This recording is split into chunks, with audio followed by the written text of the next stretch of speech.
क्या आपने कभी सोचा है कि जब इस नश्वर शरीर से प्राण निकलते हैं तो उस पल आत्मा के साथ क्या होता है? दुनिया की हर सुख सुविधा और रिश्ते पीछे छूट जाते हैं, लेकिन गरुड़ पुराण कहता है कि एक ऐसी चीज है जो साए की तरह आपके साथ अगले जन्म तक जाती है। क्या ये सच है कि हमारी आज की एक छोटी सी गलती हमारे अगले जन्म के पूरे स्वरूप को बिगाड़ सकती है? आज हम उस प्राचीन सत्य की गहराइयों में उतरेंगे जिसे गरुड़ पुराण आपके अगले जन्म को प्रभावित करने वाले 5 महापाप के रूप में जाना जाता है। जो बातें आज आप जानेंगे वे केवल धार्मिक कथाएं नहीं हैं, बल्कि वे आपके भविष्य के अस्तित्व का ब्लूप्रिंट है। क्या आप उस सच का सामना करने के लिए तैयार हैं जो अधिकांश लोग अपनी पूरी जिंदगी समझ नहीं पाते? गरुड़ पुराण को अक्सर केवल मृत्यु के समय पढ़ा जाने वाला ग्रंथ माना जाता है, लेकिन वास्तव में ये जीवन जीने की कला का सबसे बड़ा मार्गदर्शक है। ये भगवान विष्णु और उनके वाहन गरुड़ के बीच का वो महान संवाद है जिसमें सृष्टि के सबसे गूढ़ रहस्यों को सुलझाया गया है। गरुड़ पुराण का महत्व इसलिए है क्योंकि ये हमें बताता है कि मृत्यु अंत नहीं, बल्कि एक नए सफर की शुरुआत है। ये विषय आज इसलिए मायने रखता है क्योंकि हम जिस आधुनिक युग में जी रहे हैं वहां हम कर्मों के परिणामों को अक्सर भूल जाते हैं। गरुड़ पुराण हमें याद दिलाता है कि ब्रह्मांड का न्याय तंत्र बहुत सूक्ष्म है और आपकी हर छोटी क्रिया का एक प्रतिक्रिया स्वरूप पुनर्जन्म निर्धारित होता है। इस महान ग्रंथ का आधार कर्म है। भगवान विष्णु समझाते हैं कि आत्मा एक शरीर को वैसे ही छोड़ती है जैसे मनुष्य पुराने वस्त्रों को त्यागता है, लेकिन अगला वस्त्र यानी अगला शरीर कैसा होगा ये पूरी तरह से उन पापों और पुण्यों पर निर्भर करता है जो हमने अपने वर्तमान जीवन में अर्जित किए हैं। गरुड़ पुराण में बताया गया है कि प्रकृति का विधान किसी के साथ पक्षपात नहीं करता। जो बीज आज हम बो रहे हैं वही फल हमें अगले जन्म में काटना होगा। इसी बुनियाद पर खड़े हैं वे 5 महापाप जो हमारे पुनर्जन्म की दिशा तय करते हैं। लेकिन वो पहला महापाप क्या है जिसे हम अक्सर अपनी सफलता की सीढ़ी मान लेते हैं? एक ऐसी भूल जिसे हम अक्सर चतुराई कहते हैं, लेकिन गरुड़ पुराण के अनुसार वो अगले जन्म के लिए सबसे बड़ा कांटा है। क्या आप जानते हैं कि किसी का भरोसा तोड़ना आपके अगले जन्म के शरीर को कैसे प्रभावित करता है? आज हम इसी महापाप के भयानक सत्य और इसके पीछे छिपे रहस्यों का खुलासा करेंगे। पहला महापाप, विश्वासघात और छल। गरुड़ पुराण के अनुसार सबसे पहला और गंभीर पाप है विश्वासघात। जब कोई व्यक्ति किसी ऐसे जीव या इंसान का भरोसा तोड़ता है जिसने उस पर निस्वार्थ भाव से विश्वास किया हो, तो वो अपनी आत्मा पर एक ऐसा बोझ लाद लेता है जिसे कई जन्मों तक उतारना मुश्किल होता है। भगवान विष्णु कहते हैं कि मित्रद्रोह या किसी असहाय के विश्वास के साथ खेलना न केवल सामाजिक अपराध है, बल्कि ये सीधे आपके अगले जन्म की योनि को प्रभावित करता है। विश्वासघात करने वाले व्यक्ति को अक्सर अगले जन्म में स्थिरता और शांति नहीं मिलती। यहाँ वास्तविकता ये है कि छल से पाई गई सफलता वर्तमान में मीठी लग सकती है, लेकिन इसका आध्यात्मिक परिणाम अत्यंत कड़वा होता है। दूसरा महापाप, निर्दोष जीवों की पीड़ा। दूसरा महापाप है निर्दोष जीवों को कष्ट देना या उनकी हत्या करना। गरुड़ पुराण स्पष्ट रूप से बताता है कि हर जीव में उसी परमात्मा का वास है। जब हम अपने स्वार्थ, स्वाद या मनोरंजन के लिए किसी बेजुबान जीव को शारीरिक पीड़ा देते हैं तो हम प्रकृति के संतुलन को बिगाड़ते हैं।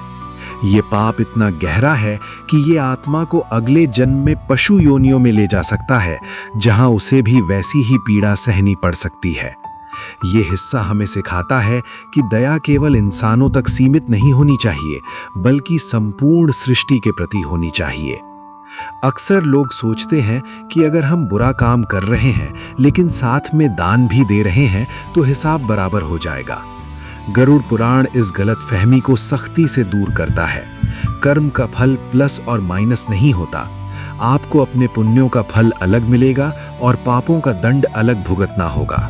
आप पाप करके उससे बच नहीं सकते, चाहे आप कितना भी दिखावटी प्रायश्चित क्यों ना करें। असली प्रायश्चित केवल हृदय परिवर्तन और उस पाप को दोबारा न करने के संकल्प से ही संभव है। लेकिन क्या आपको पता है कि वो तीसरा पाप क्या है जो सीधे हमारे संस्कारों और हमारे पूर्वजों के सम्मान से जुड़ा है? एक ऐसी चीज जिसे आज की पीढ़ी अक्सर पुराना ख्याल कहकर नजरअंदाज कर देती है, लेकिन जो हमारे आध्यात्मिक डीएनए को पूरी तरह बदल देती है। क्या माता पिता का अनादर केवल एक पारिवारिक मुद्दा है या ये हमारे अगले जन्म का सबसे बड़ा अवरोध है? इस रहस्य को हम विस्तार से समझेंगे। तीसरा महापाप, माता पिता और गुरु का अनादर। तीसरा सबसे बड़ा पाप है कृतज्ञता, विशेषकर अपने माता पिता और गुरुओं के प्रति।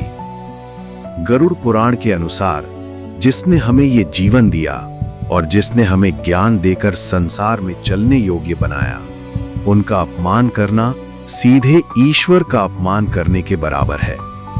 जो व्यक्ति अपने वृद्ध माता पिता को छोड़ देता है या अपने गुरु का उपहास करता है, उसकी आत्मा को अगले जन्म में बहुत ही दरिद्र और दिशाहीन जीवन प्राप्त होता है। ये पाप हमारी उन्नति के सारे द्वार बंद कर देता है। चौथा महापाप, ज्ञान और धर्म का दुरुपयोग। चौथा पाप है ज्ञान का गलत इस्तेमाल या धर्म के नाम पर पाखंड।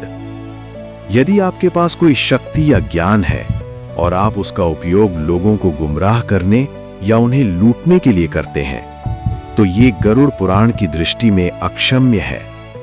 भगवान विष्णु गरुड़ जी को बताते हैं कि जो लोग धर्म की आड़ में अधर्म करते हैं, उन्हें यमलोक में सबसे कठोर दंड मिलता है और उनका अगला जन्म अंधेरे और अज्ञानता से भरा होता है।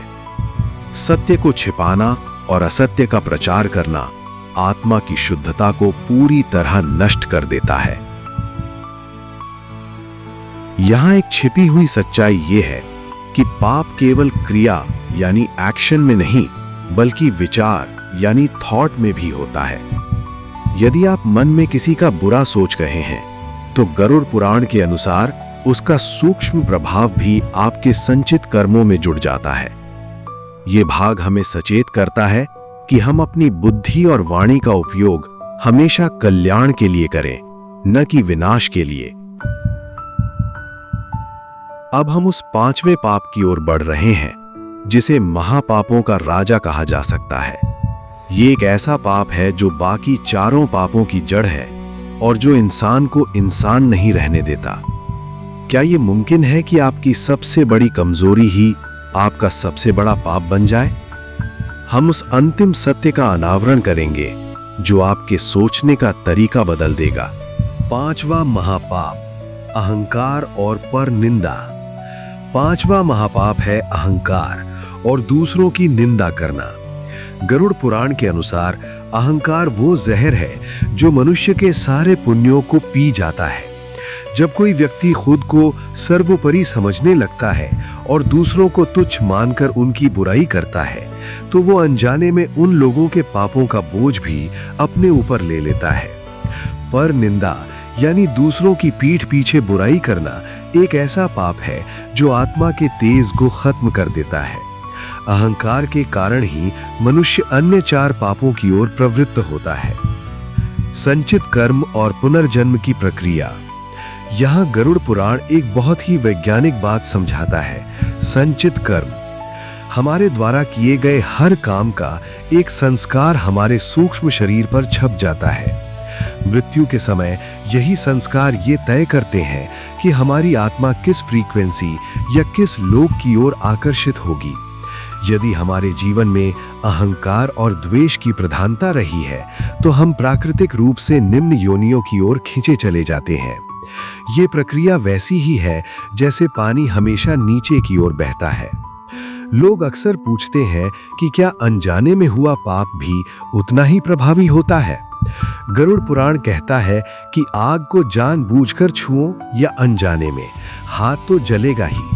लेकिन अनजाने में किए गए पाप का प्रायश्चित संभव है, जबकि जानबूझकर किए गए पाप का दंड अनिवार्य है।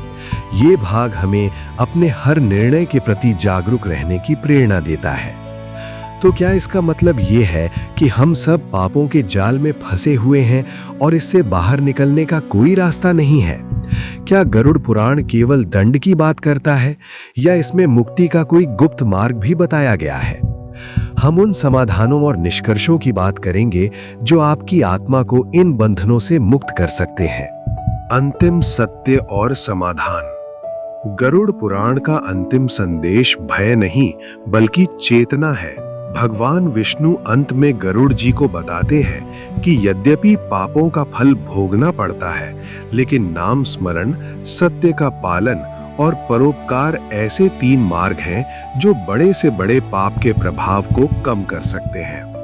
यदि कोई व्यक्ति सच्चे मन से अपनी गलतियों को स्वीकार करता है और उन्हें सुधारने का प्रयास करता है, तो ईश्वर की कृपा उसके अगले जन्म को सुखद बना सकती है। अंतिम सत्य ये है कि हम शरीर नहीं, आत्मा है और आत्मा का स्वभाव शुद्धता है। इस यात्रा से हमें जो सबसे बड़ी सीख मिलती है वो ये है कि हमारा जीवन एक अवसर है। गरुड़ पुराण में बताए गए ये 5 महापाप दरअसल हमें ये याद दिलाने के लिए हैं कि हमारी स्वतंत्रता की एक सीमा है, और वो सीमा है दूसरों की पीड़ा। यदि हम अपने जीवन में दया, क्षमा और विनम्रता को स्थान देते हैं तो हमें किसी यमलोक या दंड से डरने की आवश्यकता नहीं है। मनुष्य योनि बड़े भाग्य से मिलती है और इसे इन 5 पापों में गवा देना सबसे बड़ी मूर्खता है। आज जब आप इस स्क्रिप्ट को सुन रहे हैं तो इसे केवल एक जानकारी की तरह ना लें, इसे अपने भीतर झांकने के एक दर्पण की तरह देखें। क्या हम अनजाने में इनमें से किसी रास्ते पर तो नहीं चल रहे? अभी समय है, अभी सांसें हैं। एक छोटा सा संकल्प कि मैं आज से किसी का दिल नहीं दुखाऊंगा या मैं अपनी सफलता के लिए छल का सहारा नहीं लूंगा, आपके अगले जन्म की पूरी कहानी बदल सकता है। गरुड़ पुराण हमें डराता नहीं है, बल्कि वो हमें जगाता है। वो हमें बताता है कि मृत्यु अंत नहीं, एक नई शुरुआत है, और उस शुरुआत को सुंदर बनाना पूरी तरह हमारे हाथ में है। अपने कर्मों को दिव्य बनाइए ताकि जब आप इस संसार से विदा लें तो आपके पास पछतावा नहीं बल्कि एक तृप्त और शांत आत्मा हो। याद रखिएगा, आपके कर्म ही आपकी असली संपत्ति है।